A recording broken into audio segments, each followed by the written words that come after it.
stumbled upon ruins that defy belief: the massive stone walls, geometrically perfect streets, and complex drainage systems buried deep beneath layers of sand and time. Many believe these remnants belong to the legendary lost city of Dwarka, the fabled kingdom of Lord Krishna, said to have sunk into the sea thousands of years ago. But is this merely myth, a broken bar, or could there be truth to the legend? Our story begins in the pages of ancient Indian texts, particularly the Mahabharata, one of the longest and most detailed epics in human history. In it, Krishna, the divine hero and eighth avatar of Vishnu, rules a magnificent city called Dwarka. It's described as a paradise built on the western coast of India, with golden palaces, marble floors, and towering gates that touched the sky. The city was said to have been constructed by divine architects, glowing with gems and radiating celestial beauty. But after Krishna's death, the epic says, the sea claimed Ida, pulling the city into the depths forever. For centuries,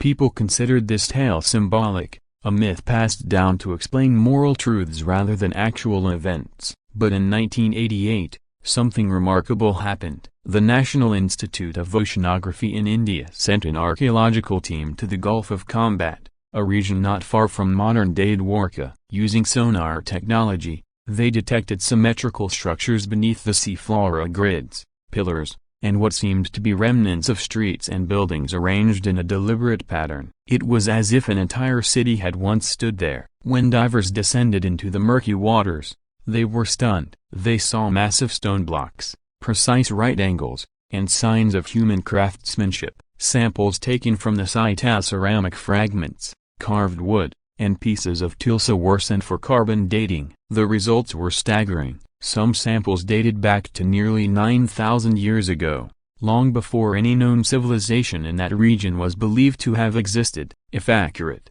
it would mean this underwater site predates even Mesopotamia and Egypt, the cradles of civilization. The implications were enormous. Could Dwarka be the world's oldest known city? Or was this a different, forgotten civilization altogether? Indian historians and spiritualists were electrified by the findings. Many saw it as vindication of what the Mahabharata had described thousands of years earlier. The parallels were too strong to ignore the geographical location, the descriptions of structures, and even the sea's eventual claim on the city.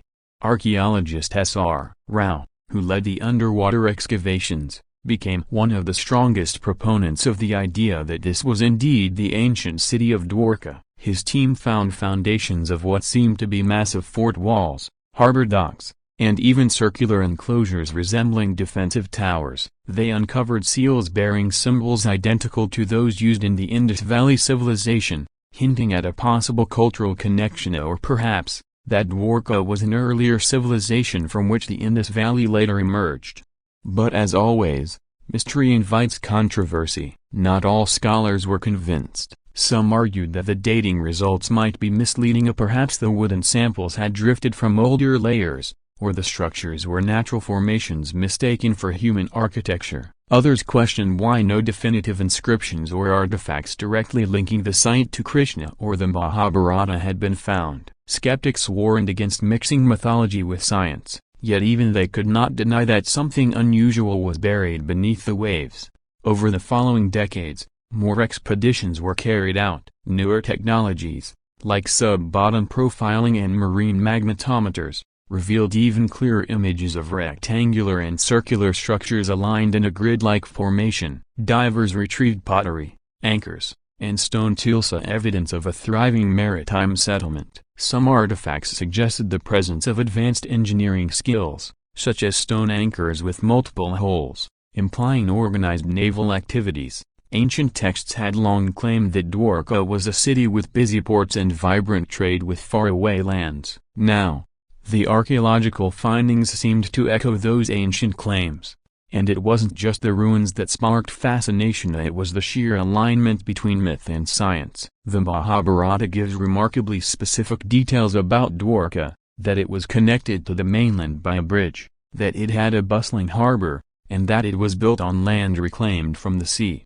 When modern oceanographers studied the area, they found evidence of land subsidentia, parts of the coast that had once been above water, now submerged due to geological shifts. Satellite imagery even showed outlines of what could have been ancient shorelines. The puzzle pieces, mythic and material, began to align with uncanny precision. Still, questions remain. If Dwarka truly existed as described, what caused it to sink? Was it a sudden cataclysm, an earthquake, a tsunami, or a gradual rise in sea levels? Some scientists propose that around 7,000 years ago, melting glaciers caused global sea levels to rise dramatically, flooding coastal settlements worldwide. Could Dwarka have been one of them? If so, it might not be the only lost city swallowed by the ocean. Similar tales exist in many cultures, from Atlantis in Greece to Yonaguni in Japan, each speaking of advanced civilizations erased by the sea.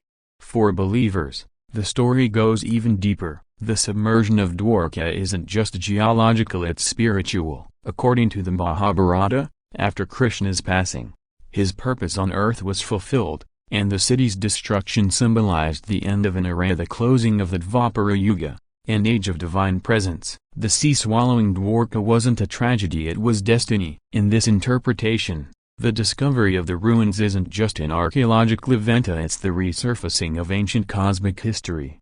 Tourists today visit the modern city of Dwarka, a sacred pilgrimage site said to be built near the ancient one. The temples there, especially the Grand Dwarkadish temple, are dedicated to Krishna and draw millions of devotees every year. Many believe that the deity still watches over the sunken city below, and that its ruins remain protected by the ocean's embrace. In local legend, fishermen still tell stories of seeing shimmering lights beneath the water, glimmers of the golden city that once was. Scientists, meanwhile, continue to investigate. Every new dive brings up questions about humanity's forgotten past. If Dwarka truly existed 9,000 years ago, it rewrites the timeline of civilization itself. It suggests that humans were building advanced urban centers long before history books acknowledge, and it reminds us that myth and memory, faith and fact, often share the same ocean. So, is Dwarka the lost kingdom of Krishna, or is it an ancient civilization still waiting to tell its own story? Perhaps both. The sea keeps its secrets well, but sometimes,